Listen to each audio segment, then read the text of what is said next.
My name is Freddie Greathouse. I was born in Monett, Arkansas in 1946. My dad was Mr. William Greathouse and my mother was Mr. Mabel Greathouse. Dad was a disabled veteran and mother was a homemaker. Dad served in World War II in Europe. He was wounded in one side and they removed the bullet on the other side. He had a scar all the way around him where they had to cut him in two back those days, you know. And he didn't achieve much ranking. He was just a private, but he did serve under MacArthur in the military. I had just finished high school when I joined the military. I enlisted. I had a cousin that was a recruiter, and he came and talked to me, showed me the list. My name was on the list to be drafted, so I decided to go ahead and enlist. Well, it was very unsettling because I was still young and hadn't been out of Monett very much, you know, in my young life. All the guys that I was with, you know, were about the same shape as I was in. They didn't know what was going to take place. And I went to a signal school, training school in Fort Gordon, Georgia. I believe it was about 3 months long, and they taught me to encrypt messages, and send and receive messages on teletype at the time.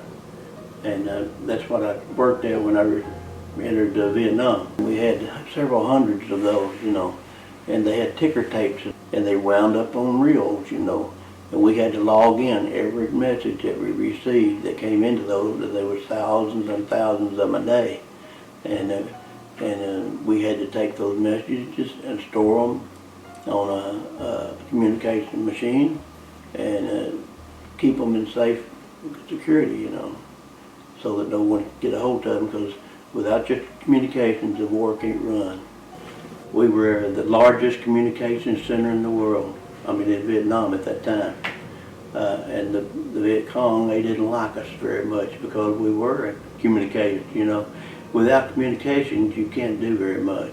So no one knew where to go or what to do or who was coming to injure you or whatever at that time, you know.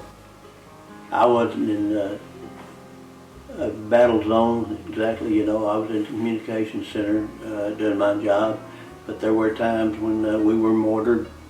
They tried to knock us communications center out, you know, and we were attacked with fire, small arms fire also, and we had to man the bunkers and the sandbags.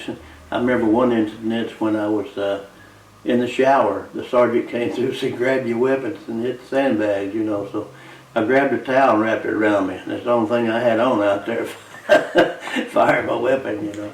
And there was 2 or 3 of us like that. It's a very unsettling situation when you witness combat. You don't want to hurt anyone else, but you know if you don't, you're going to be hurt yourself. I served 3 years in the military. When I came back from Vietnam, I went to Fort Sill, Oklahoma. And from there, I went TDY to Fort Chaffee, Arkansas for 6 months. We trained the National Guard while we were there. My family was a very joyous reunion, you know, and the community treats you well. Here in Arkansas, you know, we're different people. We love each other and take care of each other. But in other places, some of the boys wasn't treated so well. They were spit upon and beer cans and things were thrown at them. They thought it was their fault that they went to Vietnam to fight, and it wasn't. It's people up in Washington, D.C. Just did very well because I had family and friends that helped me, you know, and it wasn't very difficult to readjust. I skipped around from job to job for a long time, and finally I went to work for a potato chip company and worked for them for 25 years. I did receive Agent Orange while I was in Vietnam, and I'm still suffering from that. I have several difficulties from that. And Agent Orange is a defoliant that was sprayed on all the jungles and stuff to remove the foliage so that you could see your enemy better, you know. And once that gets into the air, it goes everywhere. It doesn't stay just right where it was sprayed, you know. It scattered all over Vietnam, and anyone that was there was bound to receive Agent Orange. Well, I think it bettered my life, you know. It gave me discipline for one thing that I didn't have before. I was just a young man and I was kind of wild, you know, and doing things I shouldn't be doing. But you go to the military and they will teach you discipline, I guarantee that. I learned I should always be honest, one thing, and treat others with respect and say yes sir and no sir. That the military will teach you that very quick. Always be the person you need to be. Always strive to make mankind better. The BIC East Initiative is proud to induct Specialist E5 Freddie Greathouse to the Buffalo Island Veterans Hall of Fame.